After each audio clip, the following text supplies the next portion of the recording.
Continuing now with the Factors debate coverage, as mentioned, the CNBC moderators were very provocative with the candidates. You know, let me say something at the outset. The questions that have been asked so far in this debate illustrate why the American people don't trust the media. This is not a cage match.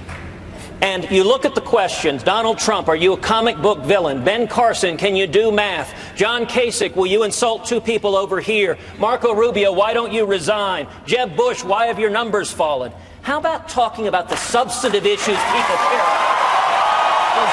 about? Joining us now from Miami, the purveyor of BernardGoldberg.com, Mr. Goldberg. Now, interestingly enough, that was a brilliant answer by Ted Cruz. But what was even more brilliant was how he didn't answer the question he was asked and launched into that. And the question was, hey, Congress is going to pass a budget, all right, so the government won't be shut down. Are you going to try to stop it? And Cruz didn't want to answer that question. No way, no how. So he launched into this brilliant soliloquy of, you bunch of pinheads, you're all biased. What say you? Well, he did, and it's not a bad strategy, actually, when you have a Republican audience. Look, I have said, and I have written, that liberal journalists will always salivate more when they're going after Republicans than when they're going after Democrats. And tonight, we saw the latest example of that. I'm all for tough questions. I have absolutely no problem with tough questions. I've been a journalist a long time. I hope I've asked more than a few of my own. But the tone was snarky, and John, what's his name? Harwood. The NBC, Harwood. John Harwood, in particular, who also writes for the New York Times, was smug. Ted Cruz, in that soundbite you just played, was absolutely correct. This is why the American people, or a big chunk of the American people, don't trust the media. Marco Rubio was correct when he said, in effect, that the mainstream media is in cahoots with the Democratic Party. Bill, they simply will not, they don't have the passion to go after Democrats the same way they go after Republicans. The very first question tonight, the very first question, what's your greatest weakness? That set the tone for the rest of the evening. I like that question, though, but what I didn't like... not as the first question. No. Not as the first question. But look, you want to change it up, you want to mix it up, you want to get them off their rehearsed talking points, and that's a way to do it. So I'm not going to come down on them for that. But what happens is that these moderators, they have meetings, and we have to lay this out for the folks. I'm going to take you behind the scenes.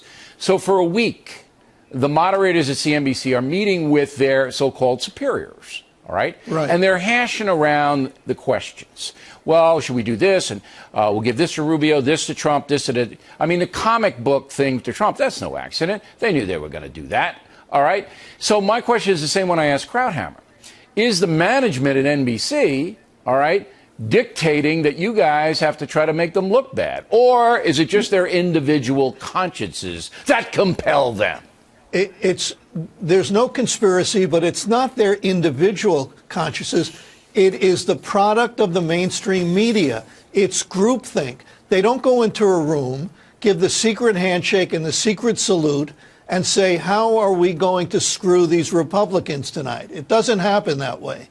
This is just their mindset. And when they came up with these questions, and you're absolutely right, they sit in a room, they meet, and they come up with their questions. What didn't occur to them was the cumulative effect of their questions, the overwhelmingly negative effect of their questions on how that might sound. You know, maybe they were trying to impress each other, who could ask, a more provocative question of the Republicans. And there were some legitimate tough questions, so I'm not against that.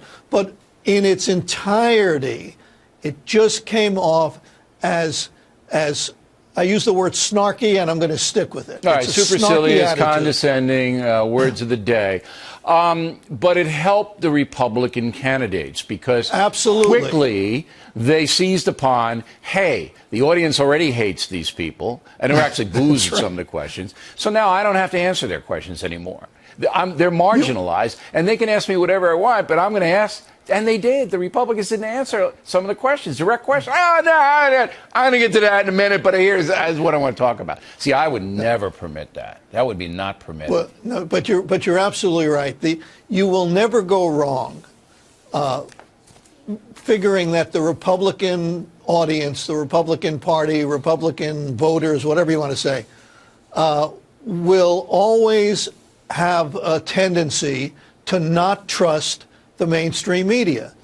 That's the tendency. Right. But, you know, I've written about this extensively, and they have every reason not to trust the mainstream media. Absolutely. History is history. And then they get this tonight, and they say, just reinforces it. This is why we don't trust the mainstream media. And the audience, as you say, the audience loves it. I thought back to Newt Gingrich, South Carolina debate, CNN, open marriage question. John King. Yeah, and Gingrich knew it was coming, hit it out of the park, won the debate, won the primary in South Carolina. So these people are never going to understand that they actually helped the people that they loathed. Bernie Goldberg, everyone. Next up.